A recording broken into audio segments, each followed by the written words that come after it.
Brother Owen was supposed to make some observations about the presentations last night, and since we were so far behind schedule because of getting started late and so forth, so I've asked him to kick off this morning about 15 minutes with his comments about what he heard, what he didn't hear, and so forth. So, brother, you want to assume the cathedra? Good morning, ladies and gentlemen. Thank you very much. It's my first time here, though I've known Father Peter for many years. But please let me express what a delight and what a privilege it is to speak to you about something so dear to all of our hearts, Catholic education. Father Stravinskas' remarks yesterday reminded me of so many things about Father Stravinskas. The amazing breadth of knowledge, staggering, almost preternatural memory of details, and a certain liveliness of presentation that energized the entire presentation, which for me has in itself an effect to rekindle within me, particularly a love for the topic. So I have a number of things I'd like to point out that I thought that Father's talk really touched on. The first is the close connection between a Catholic history and an identity. I thought that was an absolutely central point to begin with, because they are inseparable factors. That the Catholic faith is a form of faith that is handed down from one generation to the next. And so there's an absolutely important connection between the history and the identity, because the identity can be lost if the history is forgotten. And above all, I thought that Father's point made that crystal clear, almost as if that would set the very tone of what this conference is about.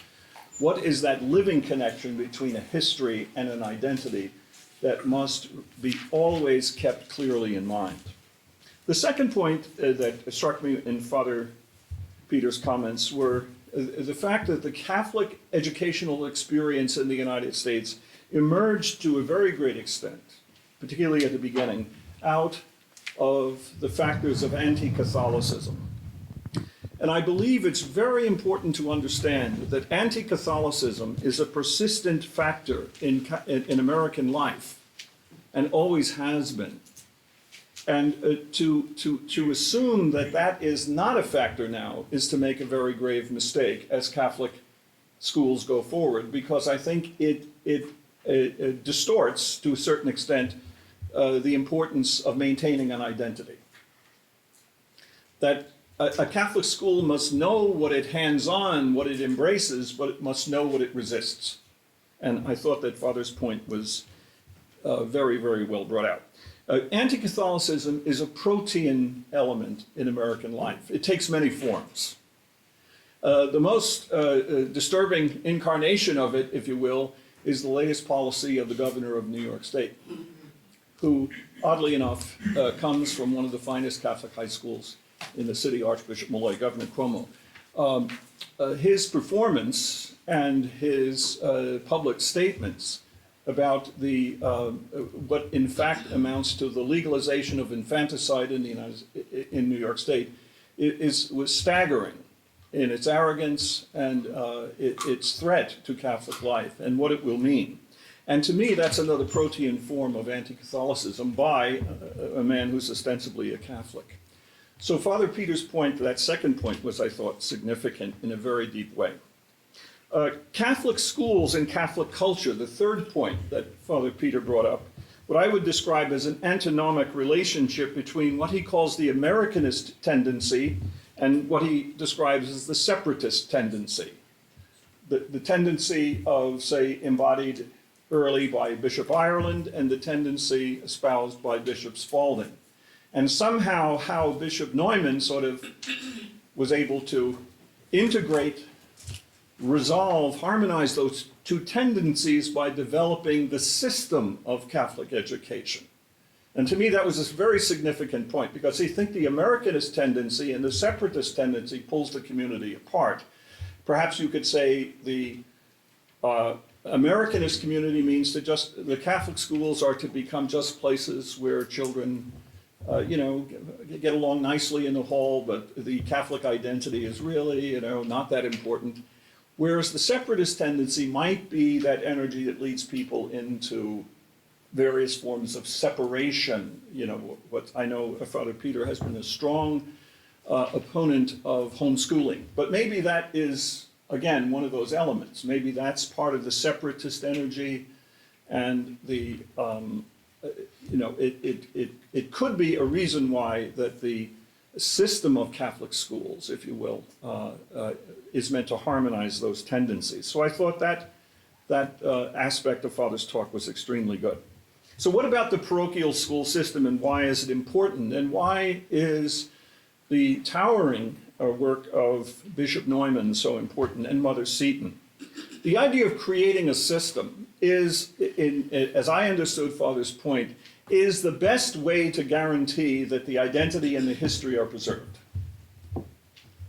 And I think that's very, very important, possibly, as we go forward.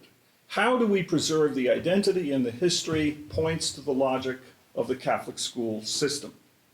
It was refined to a high degree in Father Peter's remarks by the extraordinary achievements of Cardinal Donoghue of Philadelphia. So perhaps those are the heroes that we want to look at in terms of the system, the revitalization of the system, perhaps Bishop Neumann and Cardinal Donoghue in their own way. The next point that Father made was the serious obligation of parents to support Catholic schools. And I think it builds on that notion of how an identity and a history are properly preserved. This requires, it seems to me, the point that Father Peter was making, it requires a special kind of catechesis as we go forward.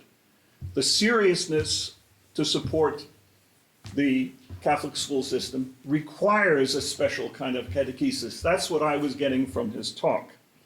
The model of this catechesis that he gave was to me quite interesting. Pope John Paul II and Pope Paul VI.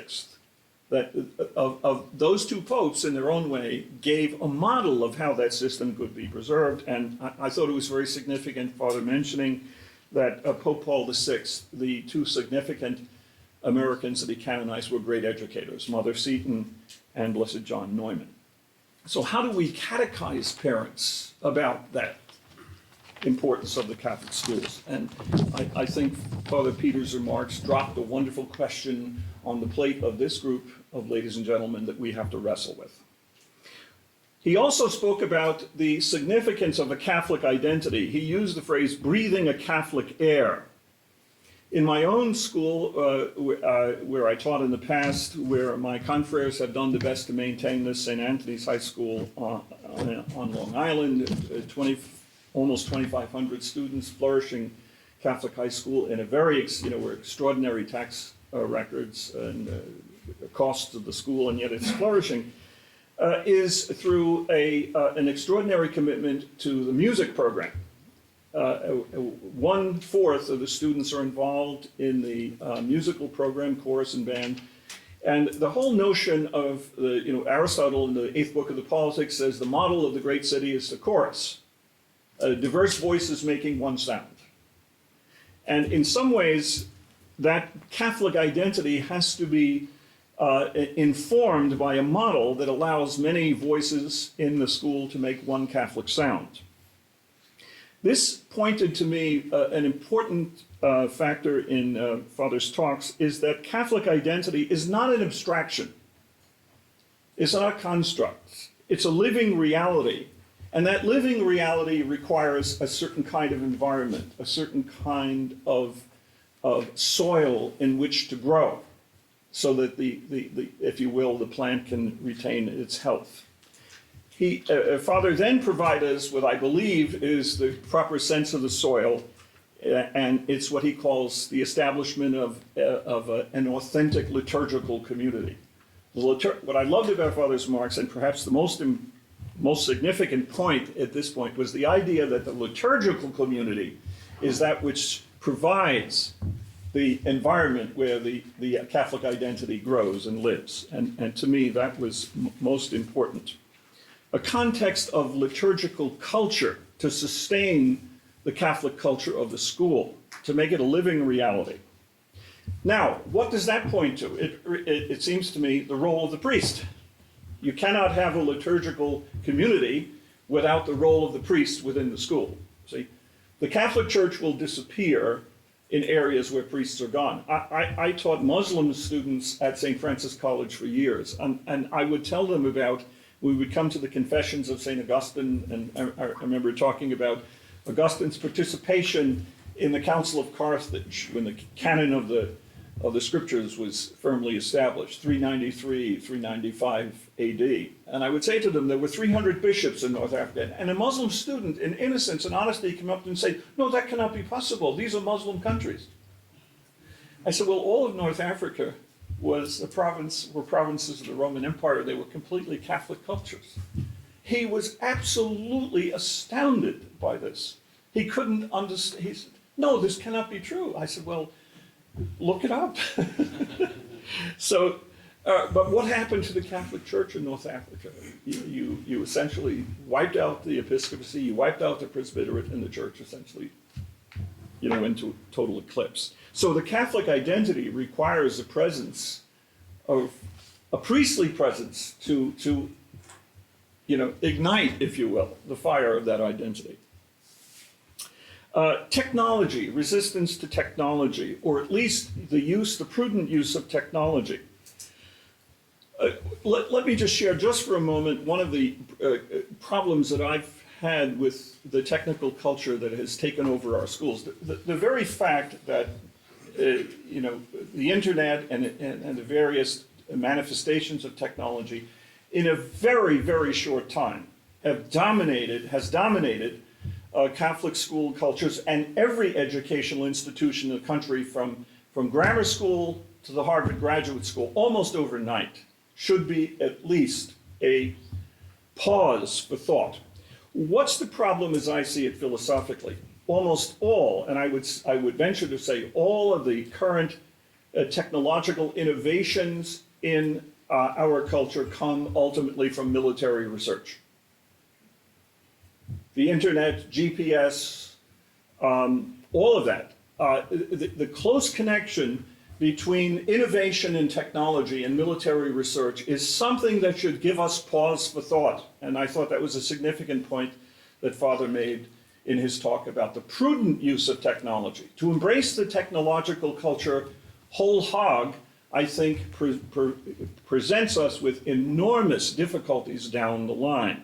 And as Catholics, I think we have to respond to it at a deeper level than perhaps we have been doing. The last thing I think that Father talked about, at least in a conglomeration of, or a list of items, was the Catholic presence in the school itself. And he used a number of very interesting points I'd like to call attention to. Art, great art. One of the almost unimaginably untapped treasures of the Catholic culture is its incredible art, going way back and all the way up through. Why a Catholic school is under a certain obligation to make use of that art. Music, classical and sacred music above all. I remember when I was a student at Notre Dame, we had Saul Bellow came down from Chicago to give us a talk on his novels. And Saul Bellow wanted to really talk about Mozart. And he used it. I'll never forget him saying it to us. I'm, for the most part, I'm an agnostic Jewish writer. And he said, but I listen to Mozart's piano concertos and I've become an absolute believer. He said, I cannot listen to Mozart without believing in God. He said, the power of his music on my soul is absolutely undeniable. And he said, I hope all of you have that experience. And a few of the deconstructionists were completely stunned by that. But I think that's an important point that we have to develop, the connection between art and music that Father was making. Discipline, as he said, being consistent, firm, just, and evenly applied. That in itself becomes part of the Catholic culture. How we negotiate and how we deal with problems that arise in the school is in a sense, indicative. It's a metaphor for the way that Catholics navigate or should navigate the vicissitudes of life. So it becomes a teaching moment in and of itself, and I thought that was an important point. Maintaining a high academic standard, demanding excellence, not just quantitative grades, but the excellence of operation, the excellence of execution, high standards. Maintaining a proper behavioral standard, the way human beings treat one another, the way they conduct themselves in having their meals. In some cases, my dear friend, Brother Joshua, says to me, some of the most important lessons learned in the cafeteria, how you clean up your, your spot, how you share your food, how you act civilized with one another. Cultivating a spirit of hope and joy. A number of years ago, I was asked to identify what were the characteristics of a Franciscan school, and I said there were three areas that I thought were important. That the principal had the trusteeship of the Catholic character of the school. That was his work above all. He had nothing more important to do than that. So he was the guardian of fidelity in the school. I thought the administrators were the guardians of peace, that they did what had to be done to make the school, like one day after another, to run sensibly, happily, peacefully. But the teachers were the guardians of joy, the joy of learning. They had to make learning joyful. And to me, that point that Father was making was extremely important, hope and joy. That has to characterize the way instruction goes on, and I thought that was extremely important. The second really important point, I think, is toward the end, is the idea of an integral curriculum that Father Peter was making. That religious instruction has to strive to be integral. That is, all courses must work together for the common Catholicity of the school's intentionality. Not merely to compartmentalize religion as a kind of applique that you put on the side of the school and say, well, we're really Catholic because we have a kind of pastiche, something on the side, but it's integral into the whole nature of the school. So those two things that I thought were absolutely central, the idea of the liturgical culture and the integral culture of the school, extremely important, I believe. Finally, that religious instruction in the school has an apologetic attitude, that the Catholic faith has to be defended. I don't mean aggressively or in a vulgar manner, but it has to be addressed. You have to be proud of being a Catholic. You have to give reason for your hope. That's what ultimately an apology is about. It's not saying you're sorry that you're Catholic or being, sticking a thumb in someone's eyes because they're different, but giving good reasons, intelligent reasons why you have hope and why you have belief in the Catholic faith. And finally, that it has to be evangelical. That has to spread out and touch people who are not Catholics. I have a friend who teaches philosophy, and he came from the Baptist tradition in the South. And he said to me, two things above all led him into the Catholic Church. And what were they? He said, seeing sisters in the South conduct their schools day in and day out with joy, with order, and with a certain optimism about what they were doing with the formation of the minds of young children. The second thing was watching priest friends of his conduct funerals. He said he never had such a powerful theological experience when he watched a priest reverently, according to the mind of the church, conduct funerals. He said he saw living hope there. It was the greatest evangelical lesson he had, was going to Catholic funerals. So he was a Husserl scholar, and he saw that. And as a modest someone attempting to teach philosophy to seminarians, I just learned so much from Father's remarks, and it was my honor to respond to Father. So there we got a second version of it all, huh? Syncopated it to about 15 minutes from 2.5 hours. Thank you, brother. Thank you. Okay. So now we have our first panel, and we've got Dean Gillette, whom most people met last night, the Dean of the School of the College of Education and Human Services here at the university. Kevin, where are you? Okay, the Superintendent for Detroit, Sister Mary Mark, who I hope will be here herself, from Baltic, Bishop Kennedy, and Mary Pat, you didn't meet last night. She's the relatively new director of the school office for the Bishops' Conference in Washington. And this is a major turn of events, and if you want to talk about a sign of hope, we find it there. So, Dean, why don't you kick off? Okay. And these people are going to be able to give their reflections on what they saw and didn't see of priests in schools. So it's an opportunity for them to vent in some way. Welcome. For those of you I didn't meet last night, we are thrilled to have you here on the campus. This is the third year in a row, correct, that we've been pleased to host this. I'm Maureen Gillette. I'm going into my fourth year as dean. I'm a Chicago girl, raised through Catholic schools, and my first 9 years of teaching college were at the College of St. Rose in Albany.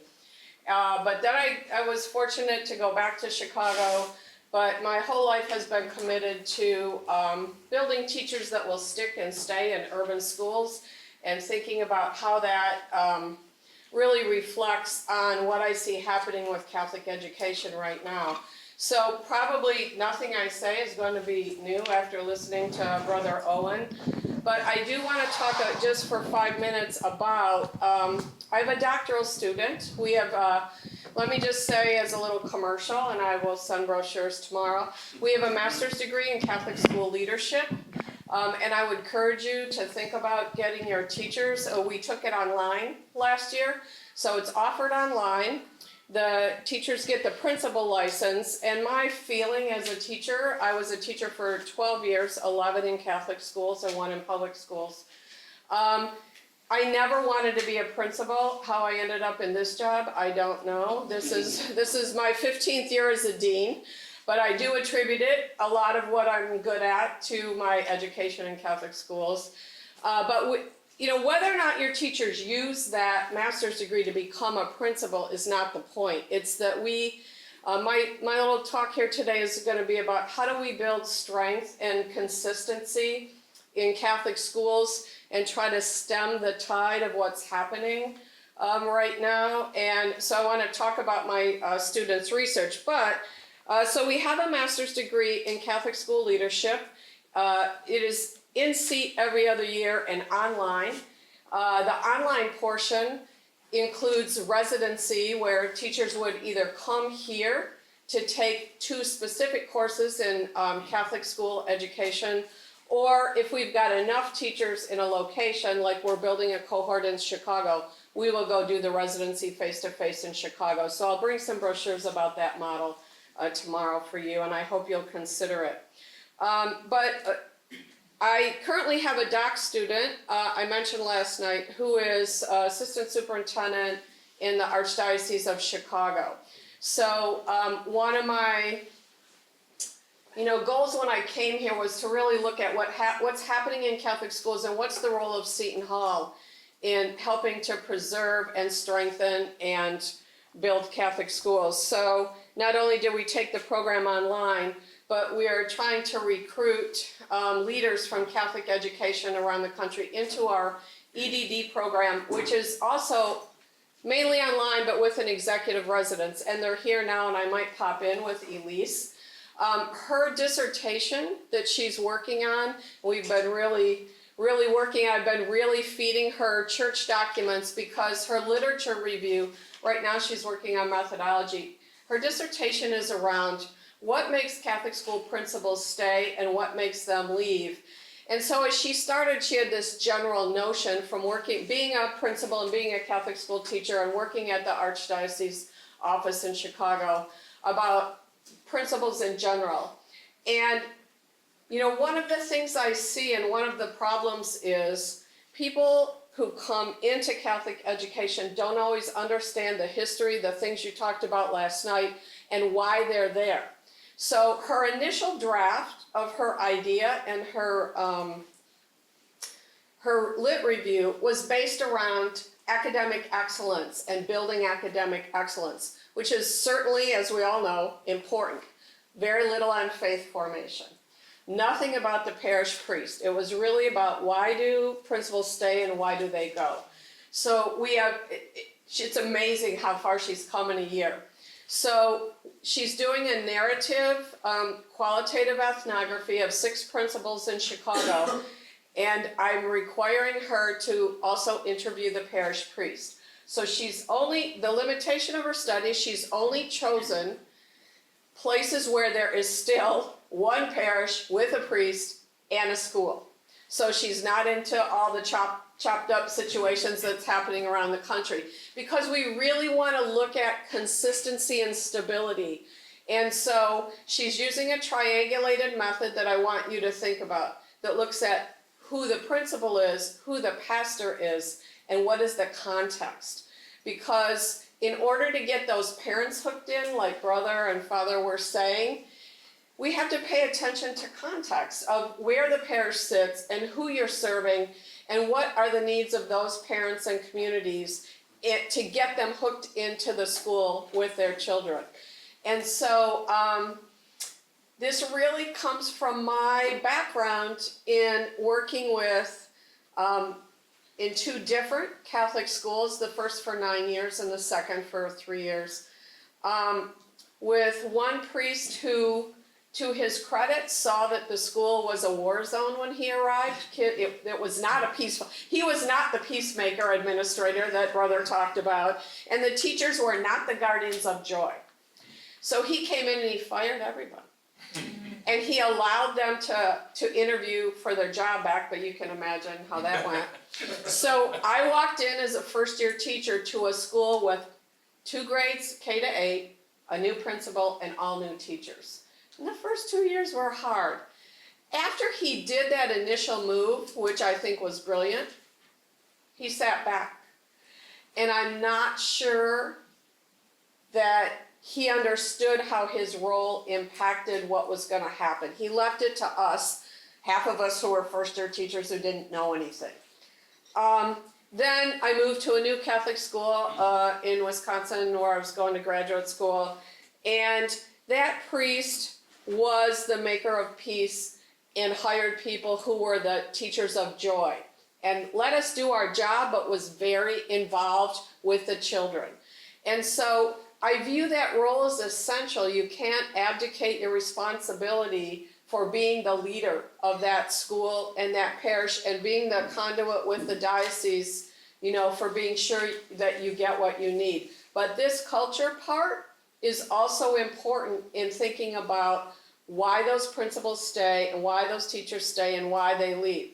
Why did I stay as a Catholic school teacher for 9 years when my pay was honestly awful, because I believed in what we were doing and the families. And we were in a largely urban area. I come from Aurora, Illinois, which is the 2nd largest city outside of Chicago. So it wasn't as if I was in like picnic land, with 100 well-behaving kids. But the way in which my principal, no thanks to my pastor, the principal engaged the families to move the school forward was amazing. So as you listen today, we have a lot of great panelists and I don't want to take up time, but think about, the priest, the principal, and the context as within that triangle, all those other things that father and brother, and you're going to talk about today. But that also is under the umbrella, academic excellence and faith formation. One without the other doesn't really bring that community together. And so even my student, Elise, who's phenomenal, that aspect of the history of why we have Catholic schools and what their role is in the church and the faith formation that comes out of what we do can be easily minimized or not, and through no fault of their own, because of their own education or their own understanding. I'm like, here, read this, here's this encyclical, here, read this. Just to understand, what are we supposed to be doing as Catholic school educators? So I'm going to leave you with my triangle and for you to think about as you get back to your work at the end of the week. And again, I will be around today here the rest of the panel, but also to think about how you can draw on your resources. So we have a partnership with the Diocese of Newark. Bobby's here today because we hope to have one with the Diocese of Metuchen, and ongoing work all the way in Chicago with the Archdiocese. So call on your Catholic universities and your other Catholic organizations in your community to help you with your school. Reach out. Well, good morning. It's a pleasure being with all of you here today. My name is Kevin Kijewski, Superintendent in the Archdiocese of Detroit, previously Superintendent in Denver, and before that, Associate Superintendent in Philadelphia. I got my start really in Catholic education because I was a Notre Dame ACE teacher where I got paid $25 a week and all the water I can drink, teaching high school economics and history out in Denver. And I got to know quite a few of Sister's colleagues, including Sister Mary Sarah. I have to say unequivocally, if it were not for her, I wouldn't be doing any of this. But when it comes to the role of the priest in a Catholic school, it's certainly important. Having been in 3 different archdioceses, wanting to support 3 different archbishops with what they want to do, and that is to create saints for life in this world and the next, the priest is certainly critical because it's all about in persona Christi. They are the representative of Christ in that school. If you do not have the priest in that school, and I'm not necessarily just talking about as the head administrator, you're going to have some issues. I've seen that in 3 different places so far. And I could tell you unequivocally that when it comes to 2 gentlemen here in this room, I believe, one from Denver in addition to one from Detroit, they take the role as a school pastor very seriously. So not to embarrass these gentlemen, but just to sort of use them as an example of really best practices or what to do if you're a school pastor, I'm happy to share some stories. So number 1, let me talk about Father Hector over here. And Father probably did not expect that he would be on the spot. And truth be told, I did not expect or I did not know that Father Hector would be here. But he is in my remarks and my notes. And I have spoken about, not necessarily using his name, but with several priests about several of the things that he was able to do, and I'm sure that he continues to do. I remember when I went to his school for the very first time, he just expressed joy about being in the school.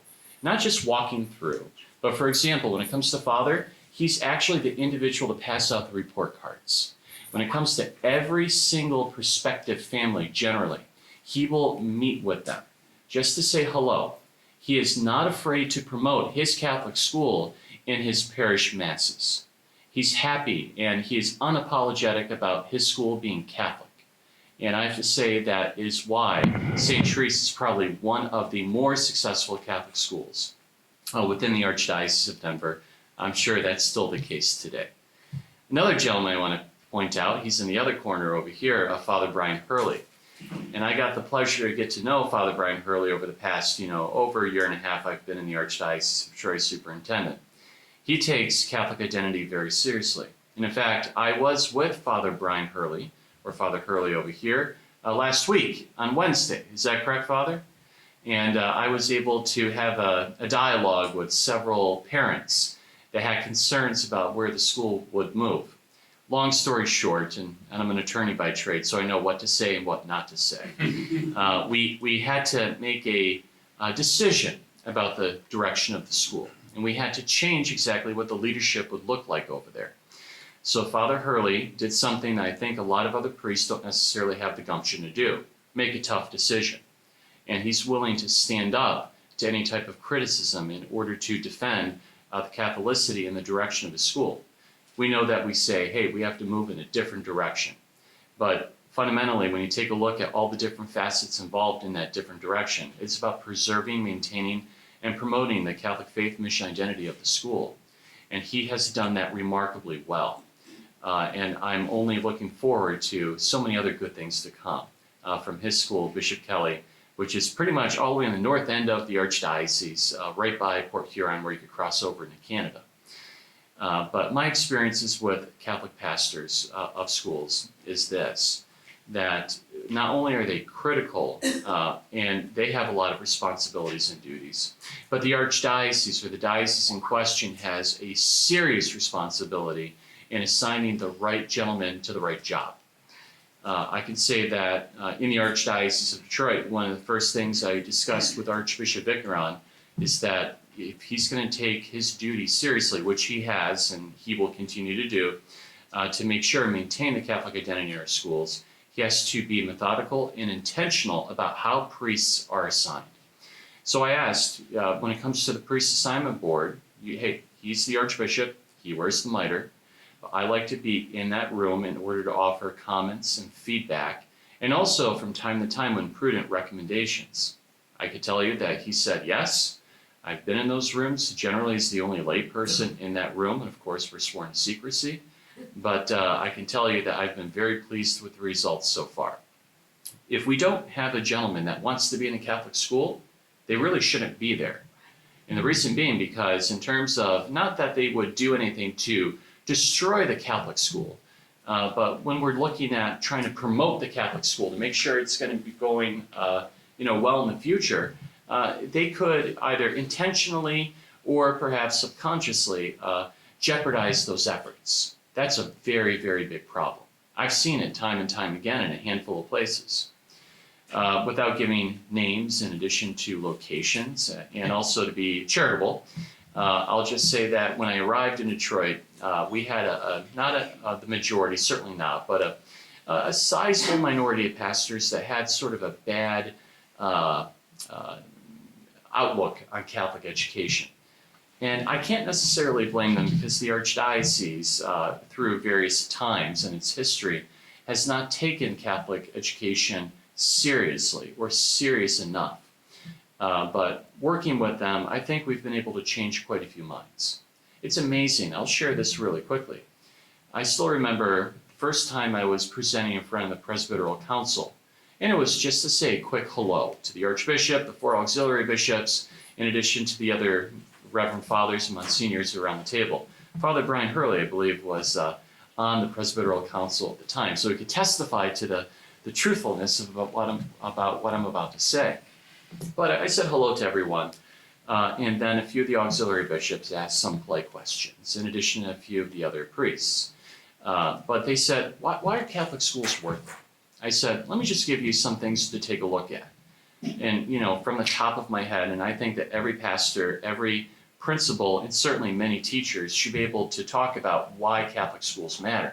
I mean, number one, if you go to a Catholic school, you're 7 times more likely to practice your faith as an adult versus if you went to a public or a charter school.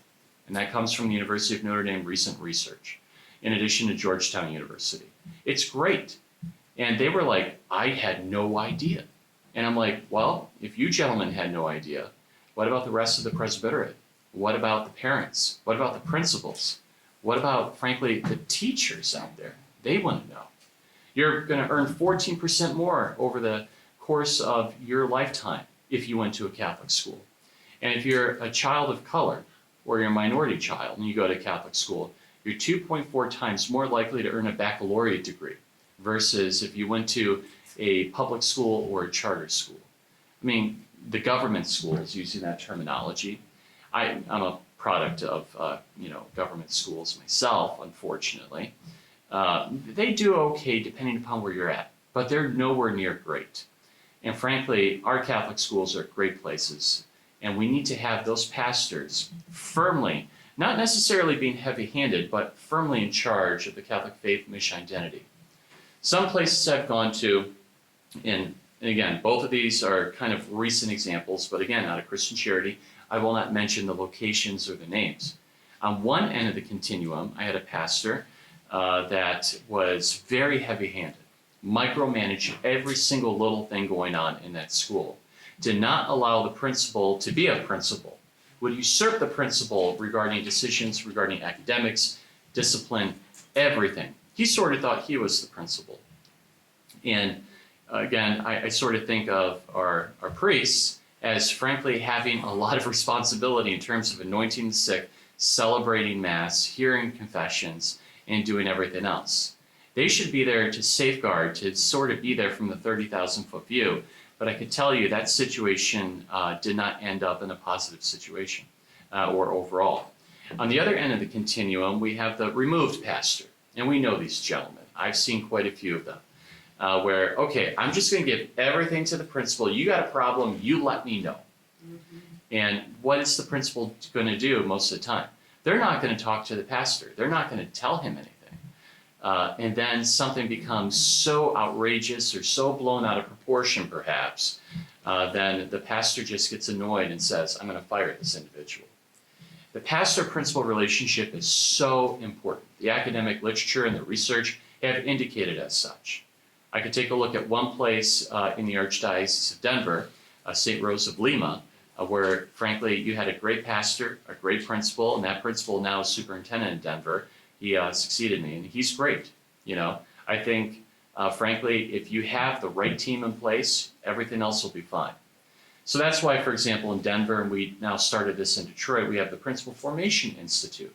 So we're able to take, very highly qualified teacher leaders and then put them through essentially a 6-month process where there's reflection, conversations, they get together, there's coursework, and next year possibly you'll be getting academic credit through one of our local Catholic universities. But we are able to build that bench. But we need to do the same thing with our pastors. And I've had conversations with our vicar for clergy, in addition to the auxiliary bishops and the archbishop in Detroit, about doing something for our parochial vicars. It's a lot more than just sending a gentleman, to a wonderful seminar. And this is a wonderful seminar. But this needs to be something that's built into the seminary education, in my opinion. It needs to be something that when the parochial vicars get their feet wet, maybe 1 or 2 years after ordination, provided they had some basic level of knowledge of Catholic education in seminary, where we need to help to develop these gentlemen, to form these gentlemen. I'm just there as a support. I don't form priests. That's up to the bishops, in addition to the archbishop and those other episcopal vicars responsible for that. But we really need to build that bench. And that's something that, frankly, I'm committed to doing. But overall, I'm very thankful for the priest's presence in our schools in all 3 different archdioceses where I was able to serve. And I think that without these gentlemen, you don't have a Catholic school, as Brother was able to sort of talk about before. Let's not have our Catholic education system sort of turn into, using Brother's example, Northern Africa. So thank you. I made the point at Vespers last night that our gathering this week is a kind of microcosm of the church.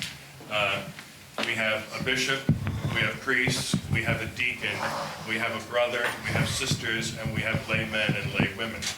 And of course, that's how the thing really does work. Huh? It's this gathering of the church. Sister. Good morning. Good morning. I don't think I'm going to say anything more than what's already been said. I had no idea how this was going to play out. So a few days ago, I just took an index card and wrote down some things entitled Characteristics for a Successful Catholic School. Kevin has hit on so many things I've experienced as a teacher and as a principal. I've been teaching or administrating in Catholic schools for 55 years now, 21 of which have been in administration. And the first thing I put on my list is faith in the Catholic school system has to be there when a priest is appointed to a parish where there's a school. Now, that's a luxury today in New England. I don't know what it's like the rest of the country. But as one priest said to me, one of my former pastors, he said, New England Catholics are very tired Catholics. And I've experienced the pullback pastors in all the schools where I've been a principal. They left it up to the principal, although I knew it was very important that they got every newsletter and every handout that went out to the parents and to the teachers.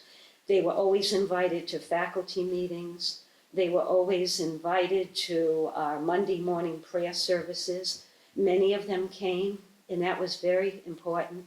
They even came to school on Ash Wednesday to give the students ashes. they were very much involved that way, liturgically and otherwise. Always had confessions once a month available for the students. Always had First Friday Mass for the students. Always made sure that they encouraged the students to come to, with their families, to a particular Mass, usually the 10 a.m. Mass on Sundays, in order to gear their homilies more toward young people. So I have to say, I'm not here to vent about any of that. I was very comfortable in my position. I was very grateful for their trust in me, but it was a hands-off, definitely, and there could have been more involvement. So it starts with the bishops, making sure, and even though it is a luxury today, especially in New England, we have one priest for 3 parishes now. All the yoking that's been going on has been incredible. When I first started teaching, there were 3 priests in every parish. 3 priests, a pastor and 2, what they used to call curates. So I'm in ancient history here. And that wasn't a problem. The priest came to school every single week for a run-through, a walk-through, spend time in every single class, and mostly in the junior high, listen to questions the students asked. That was right up until 1990, I experienced that. And then after 1990, didn't see the pastors, didn't see the parochial vicars anymore. So, big change. When I first started in our Diocese of Norwich, there were 21 schools. I think we're down to 11. Cut right in half, 11. Yeah. We have 4 high schools, one of which is our all-girls academy, but down to 11 K to 8. And basically it's financial. I put this as number 6. The priest has to have some financial acumen. This is a big problem. I can give you an example of one school that unfortunately I had to be the principal to close. It was not fun. We went out in style, we did the best we could, we had celebrations with the alums, etc. But it was not pretty, it was not fun, it was very painful. But I was a principal in that school for 6 years, and for 6 years I said to the pastor, we've got to talk about finances. We are in a critical state here. We're operating in the red. We can't go on like this.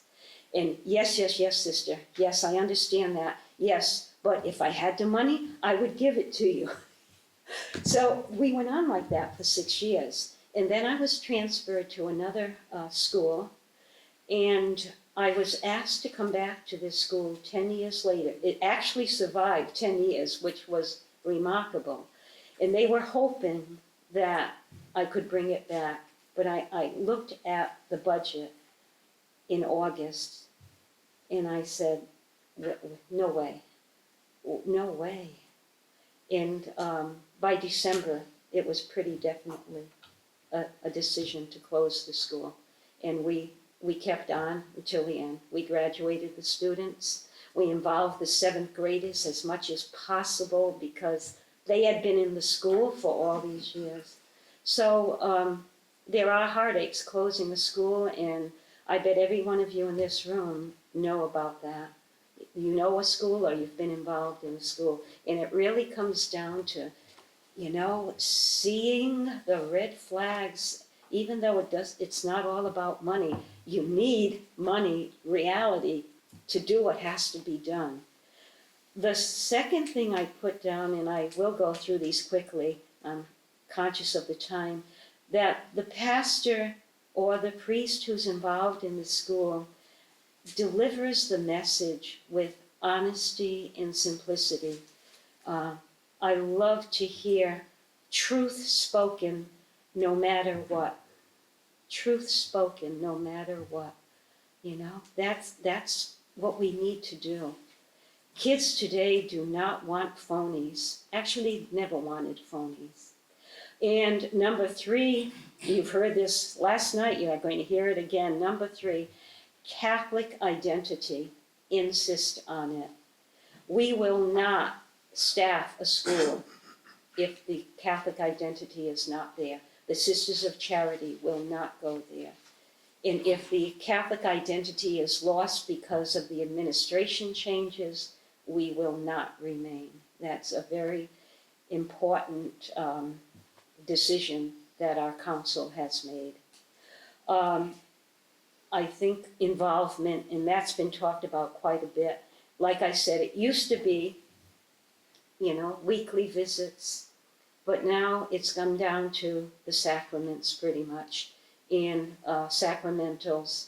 And I did have a priest, my last principalship, I did have a priest who came to our Monday morning prayer service, which is something that was adopted by my predecessor and a former student of mine. And when I took over the principalship, I kept it up. I really loved it. The students, it was automatic. Monday morning, they all came to the gymnasium. They all sat around the peripheral. The students in the junior high conducted the prayer service. I would type it up the night before, but they would conduct it, and then I would give a little homilette based on mostly the Sunday gospel, or some incident that needed to be talked about in their relationships.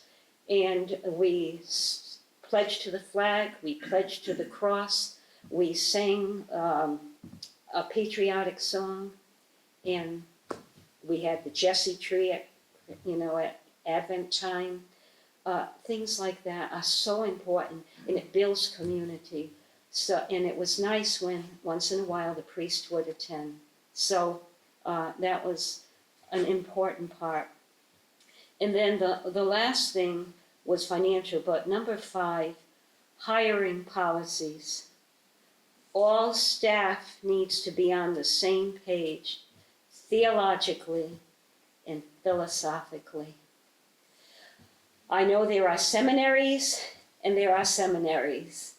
And I know most of the, I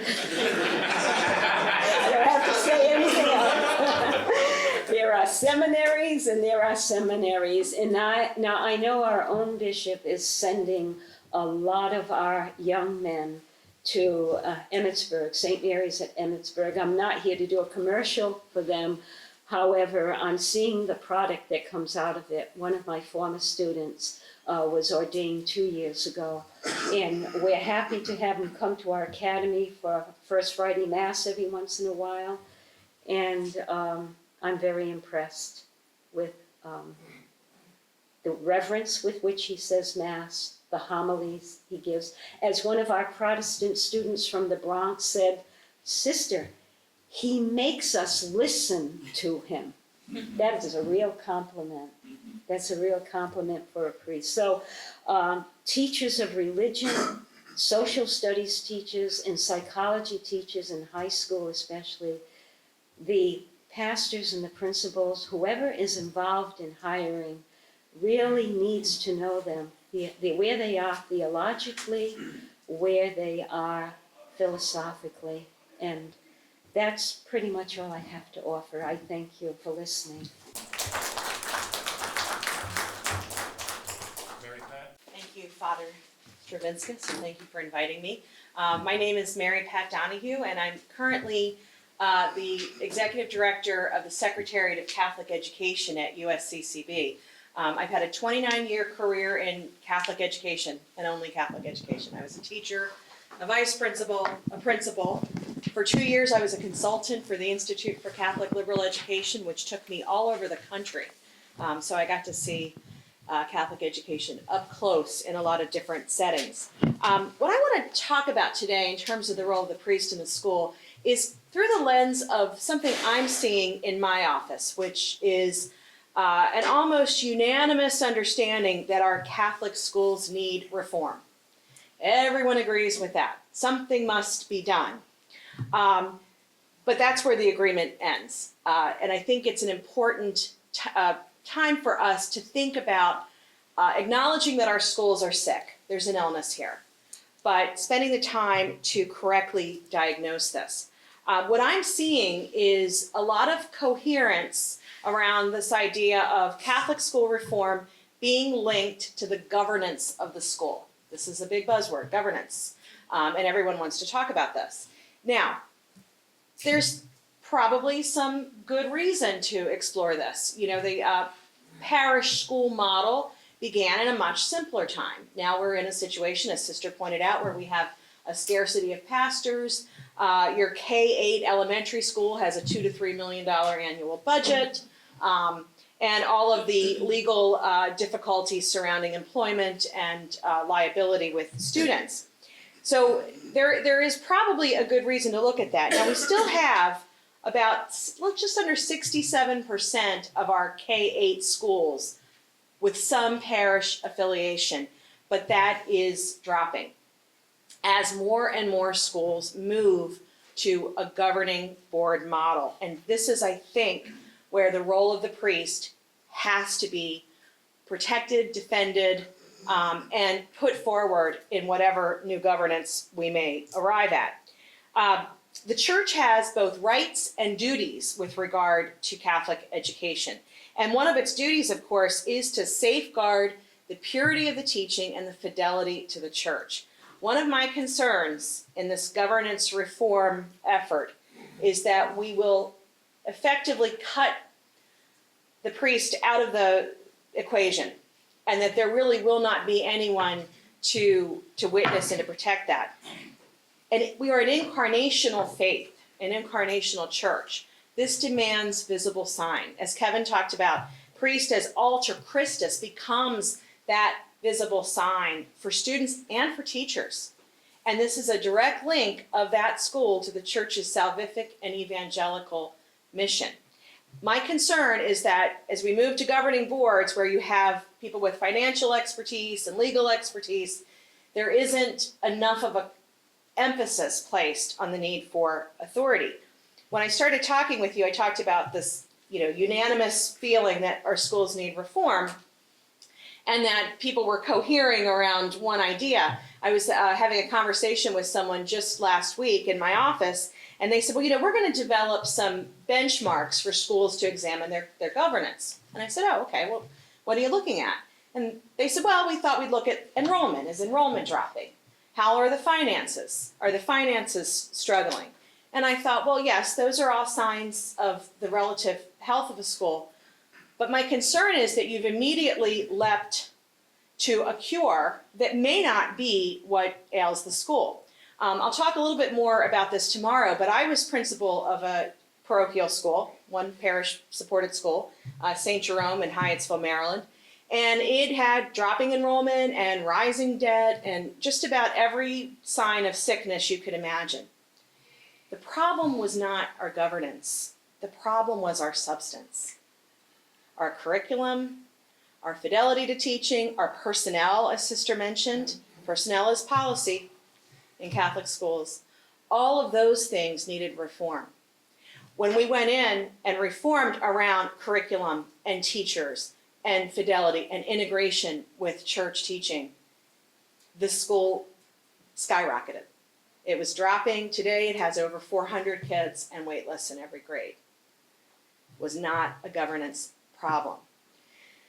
I would say too that the importance of the presence of priests in Catholic school, being that visible link, also calls us to our responsibility to hand on to our kids that which is their birthright.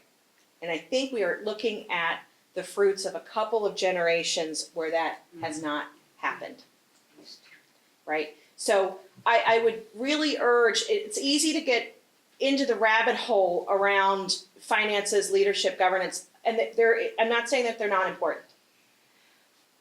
But I would argue that the sickness that has infected Catholic education writ large really is the crisis of faith. And the proper cure has to be the return to that. Now, it may also involve taking a look. Certainly, when you have one pastor in a parish serving 2,000 families with a $2 million budget, he needs some support. And I think there's ways that can be done better for pastors and for schools. But I'm very, very concerned about movements away from direct church involvement in the form of the visible priest and pastor in the school. I would just also submit that I think it's important, Sister talked about this, I believe Kevin did as well, that role of pastor principal. You know, we have to remember that the pastor derives his authority directly from the bishop, right? Teaching authority. And, you know, in their role as teachers, it's the duty of parish priest to preach the word of God to the faithful so that the faithful may grow in Christ. That really does belong by right. That authority resides with the priest. When I was working with Father Jim Stack as my pastor, I understood that he was delegating to me a part of that office, right? I mean, he didn't want to pick our phonics books, you know. I get that, right? He didn't want to decide, you know, which kind of cursive handwriting are we going to teach.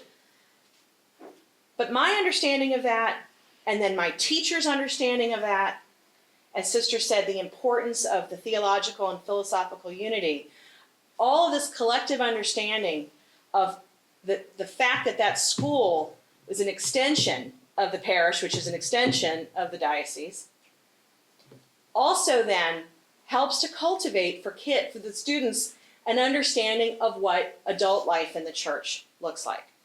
We forget sometimes we're not educating children, we're educating adults, right? We want them to grow up to be adults in the church, which is also, you know, part of the root of our problem. Somebody else talked about catechizing parents. Was that Kevin as well? Maybe it was Brother. I'm sorry. Everybody said so many good things that we do have a problem because we have to catechize parents. And this morning at breakfast we were talking, and I said, you know, it's a myth to believe, build it and they will come. You really do have to cultivate. You have to go out and you have to stir a desire among people for something that they don't even know that they want. But they do. They do want that. So I just, you know, bring this to you really from my perch now at USCCB and, you know, my concern that school reform efforts, I think we talked about this morning, Father and I, on the way over. You also hear Catholic educators running around yelling STEM, STEM, right? Who's heard this before, right? That's STREAM. Oh, yeah, the acronym grows. Pretty soon it's going to be, you know, RIVER, right? But it's right now it's STREAM. We had a great talk at a conference last year by a tech entrepreneur who talked about the fact that STEM, properly ordered to Catholic teaching, is where it actually really blossoms. But this idea that it's a unicorn that will save us, I think is problematic. So that's really the gist of what I wanted to convey, is just to urge you in your role as pastors, or as, you know, eventually pastors, to also urge your dioceses to make sure that when you review school governance, that the carve out important role, the authoritative role of priest in school is protected, because it will not solve the sickness at the heart of it, which is the crisis of faith. So, thank you. And last but not least for this session, Bishop Arthur. Thank you very much, Peter. It's also very nice to be with you today and to listen to all of the contributions that others have made, because they have been very, very important for us and very substantive in helping us to consider the range of things that we face and the possibilities that are alive for us to unfold. So my experience was also, I went to a Catholic grade school in Brookline, Massachusetts, and it was St. Aidan's Parish. It no longer exists. And a lot of these parishes in various parts of the Archdiocese of Boston have gone out of existence, all clustered, because of the fact of changing demographics. And the demographics, for example, in Brooklyn had always been a very Jewish community. There were many more synagogues than there were churches. But what happened was, beginning in the 1970s, there was a large Asian infusion into the town, and as a result of that, in the places where they bought their homes, the two communities that were most affected were the Catholic churches, and then also the Orthodox Jewish synagogues. There had been, for example, the street that was where the Kennedy family lived growing up when the children is in St. Aidan's Parish, and it was down the street from one of the major Orthodox synagogues. And the Orthodox synagogue has pretty much closed, and all the little shops that were there, the kosher shops, have all gone. And so a whole new world has come into being, and it's a world in which there was not a lot of ability to engage so easily, because the Buddhist community was not interested in what Jews or Catholics were interested in, and it was very hard to connect with them. So then I went to a public high school and then to the seminary and so forth, and I was ordained to the Archdiocese in Rome and came back and was assigned to a parish on the New Hampshire border, Methuen. And they had a Catholic school there, and I was never trained how to engage in working with students in Catholic schools. All I knew was, as a priest, it was my responsibility to take with the pastor's guidance, to take some effort to make sure that part of the teaching that I did was going to be for the children in the school. So I went there constantly, as Sister was saying. In those days this was possible because we had 3 priests, and it was possible to do. But it was also one of those wonderful things that gave you a sense of the unfolding of faith in the lives of the little ones, and you met their parents and so forth, and you understood what the whole of the community was. So as time went by, and I was working on my doctorate, I moved to another parish. There wasn't a school. But I spent my time, after a while, having received my degree in philosophy of religion and theology, systematic theology, teaching at the University of St. Thomas in the Twin Cities. And there I taught theology, and then began to, having read early on in my life the works of Christopher Dawson, and I would recommend his work to everyone, because his work is especially along the line of what Peter was talking about. He was talking about this matter of a historical identity and the unfolding of that identity. And I would say even more the constituency that allows that identity to create the history. Because that's exactly what it is that we are in need of now. And the importance then of Dawson's ability to, and his effort to try to get people in America to try to begin to comprehend why it was so important to begin teaching the history of what the Christian unfolding of what Europe was and the Western world was absolutely essential. And if, he said, it wasn't done, then what would happen is what has already happened as we see it. Because no one understood what this history was. And so therefore, it was not easy to understand. Now, I see, Father Peter was mentioning these new textbooks, these historical textbooks, and these are certainly wonderful efforts to try to do this. But the only place that ever tried to employ the Dawson's understanding of the way in which the need for this historical identity was going to be presented was the University of St. Mary in South Bend. And there was an Austrian philosopher who was the one who began to create a program that allowed the whole issue of the identity question through history to be created. So I think one of the things that's important, so Dawson was written these major books, and then he would write these articles in Commonweal, and Americans would really read the articles in Commonweal, and they say, yeah, well, this man is crazy, it doesn't make any sense. But they had never read the fundamental principles out of which he was providing his vision of why this historical identity had to be retrieved.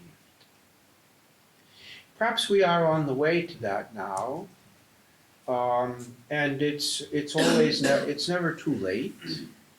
But I think that one of the things that is important is that when we consider the role of the priest within that whole framework of the Catholic identity, it is important that Catholic priests are also aware of this kind of long unfolding of a Christian culture and civilization. And in fact, I was telling Father Andrew, I'm presently involved with a priest from Cameroon in Boston, who is in the process of creating this institute, the Pope Benedict XVI Institute for Africa. And it's a fascinating thing because we've been talking about, and we went back to look at the synods, the two synods, and the enormous explosion of the church in Africa.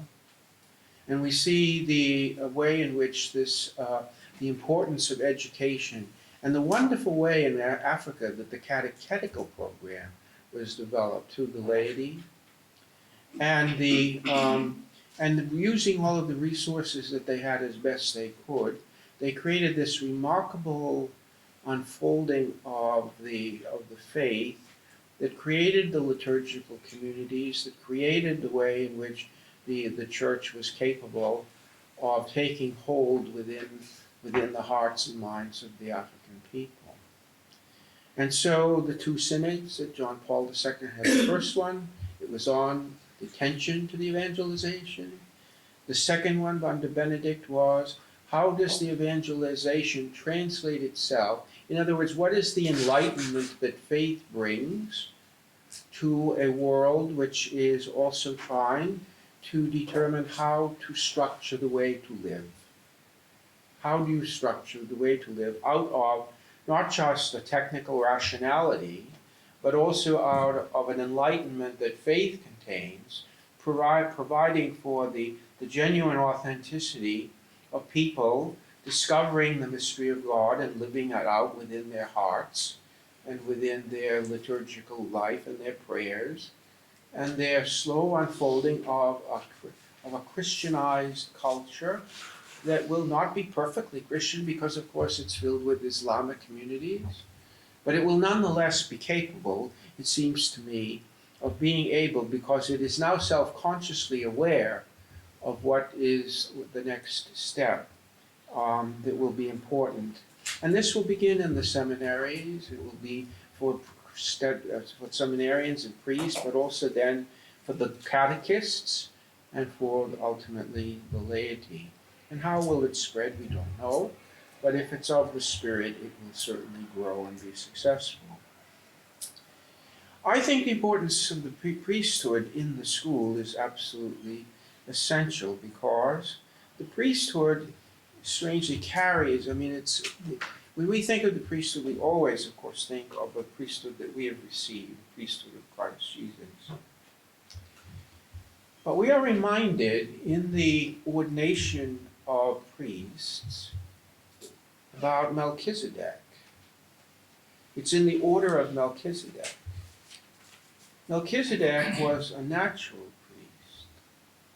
That is to say, Melchizedek was concerned with the awareness that there was a divine presence in the world, that divine presence was always needed to be attended to, and that there had to be worship and gratitude for the abundance of goods and so forth that were available and evident in the world, and in the capacity of humans to continue to provide the insights that were needed in order to increase agricultural production and hunting and so on and so forth. And so it was a natural priesthood that that preceded this, and these priesthoods go back over 4,000 years, and they're everywhere. Every culture has a priest. And the important thing is that when we can begin to think about the priesthood, we need to think about the fact that this is absolutely an essential reality that is part of the very order of creation. And so when we talk about the priesthood of Christ as being the fulfillment of all of the notions of priesthood that exist in persona Christa indeed, we are aware then of the fact that the mystery that we carry within our schools, the mystery that we carry within our schools, the mystery that we seek to try to help children articulate basically through the acquisition of a tradition that has been seeking and striving and accomplishing for many, many centuries. Then we have begun to see that the place of the priest as representative is enormously important, not only in the order of redemption, but also in the order of creation. And that therefore the presence of the priest is always one that needs to be identified with young people as someone who is capable of guiding them toward what is going to nourish them, what is going to provide them the kind of enlightenment that they need by their faith. The enlightenment of faith is so that they are able to come to self-knowledge that is going to be complete and it was only through the kind of learning that we can get in a Catholic church, in a Catholic school, that is going to allow this kind of self-knowledge to occur in the present time. As Father Peter was saying last night, the public schools are very sad. I mean, they basically, and the whole public order has now become what Dawson used to call a crystallized culture. That is to say, nobody knows what to do next, and they keep repeating things over and over again. And the thing that is most needed are the bureaucracies that are going to keep it going, even though it's not really working. And this is the situation in which we find ourselves, that we're part of this world that is in a certain sense is in massive decline.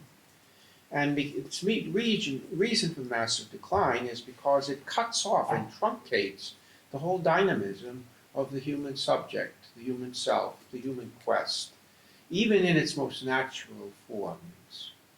And this is really a very sad thing. And you see this kind of strange thing where they talk even about those who are engaged in science, and science, of course, has become the shibboleth for the way in which we are going to all advance.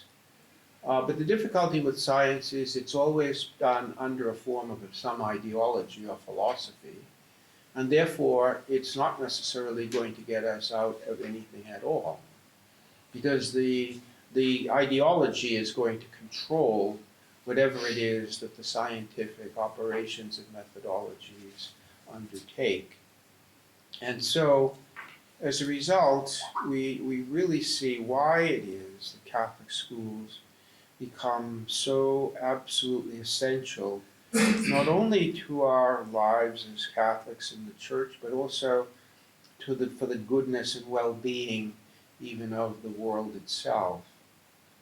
That's, I think, a huge responsibility that we face, and it's a great advantage in one sense that we have if we can rightly translate what it is that the Church is teaching and its history and its identity contain, and what it can promise and why it can be joyful in the midst of such strangeness.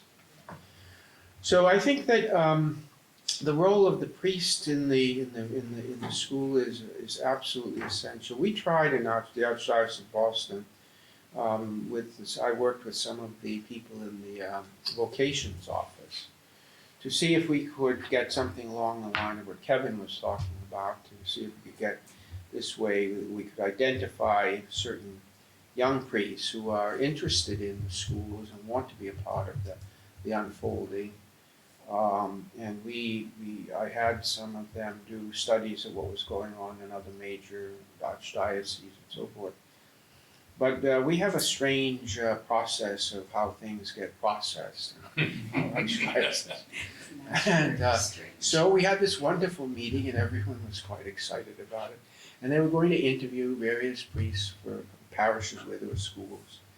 And so at the next meeting of the cabinet, I said, yeah, nothing. Suddenly there was nothing on the list for discussion.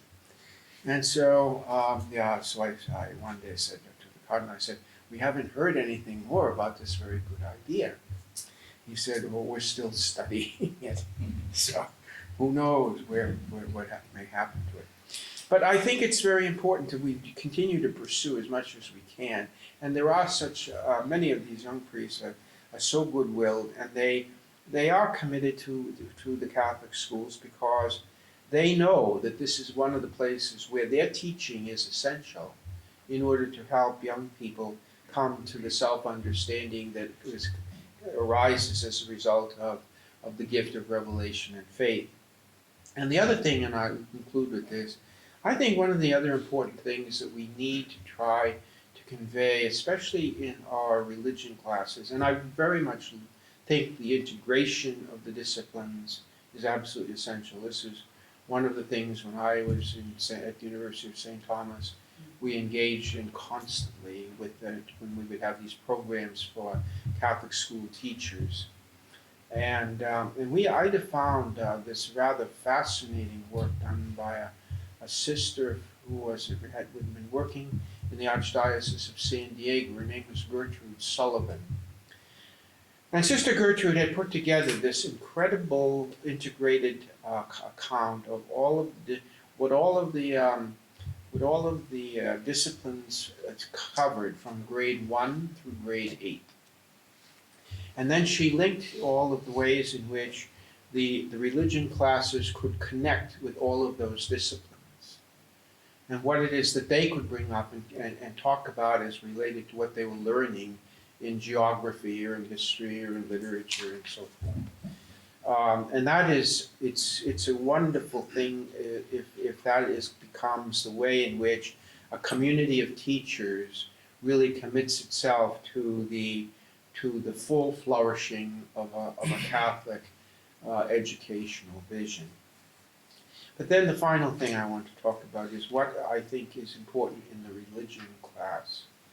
And that is one of the things that we see within the framework and the unfolding and fulfillment of the liturgical calendar is the way in which redemption comes about. How is God's work underway in salvation? Because this is something we can really help children to understand, because all children experience suffering. They all experience loss. And one of the most important things that Christ teaches to us is the mystery of the law of the cross. And the law of the cross speaks to us all about the limitations of our nature, the limitations of our condition, the times in which we are suffering because of ourselves, what we have done, or what others have done to us. And so the beginning of understanding how to live within suffering by understanding what it is that Jesus did with suffering. And that is that Jesus does not turn against the enemy, to destroy the enemy.